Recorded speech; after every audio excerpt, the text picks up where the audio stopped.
نحمدہ و نصلی علی رسولہ الکریم اما بعد۔ امید ہے کہ آپ دوست احباب خیریت سے ہوں گے۔ آج انشاءاللہ میں آپ کو دانتوں کے درد کا وظیفہ بتانے لگا ہوں۔ اگر کسی کے دانت میں یا داڑھ میں درد ہو، وہ درد ختم نہ ہو رہا ہو، تو اس کے لیے یہ عمل بہت ہی مجرب ہے۔ تو سب سے پہلے تو آپ نے ایک سفید کاغذ لے لینا ہے۔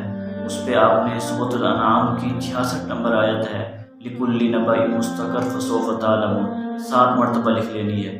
لکھنے کے بعد جہاں آپ کو دانت میں یا داڑھ میں جہاں درد ہے وہاں رکھ لینی ہے۔ آپ یہ عمل کریں، انشاءاللہ اس عمل کرنے کی برکت سے دانت میں یا داڑھ میں درد ہوگا انشاءاللہ ختم ہو جائے گا۔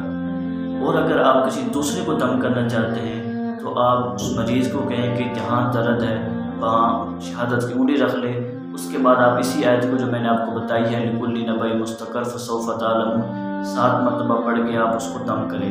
پھر آپ اس کو کہیں کہ تھوک دے، تو اسی طرح آپ یہ عمل 3 مرتبہ کریں، یعنی آپ 7 مرتبہ پڑھیں، پھر وہ مریض تھوک دے تو انشاءاللہ اگر دانتوں میں درد ہوگا تو انشاءاللہ ختم ہو جائے گا۔ مزید وظائف کے لیے آپ ہمارے چینل کو سبسکرائب کریں۔ السلام۔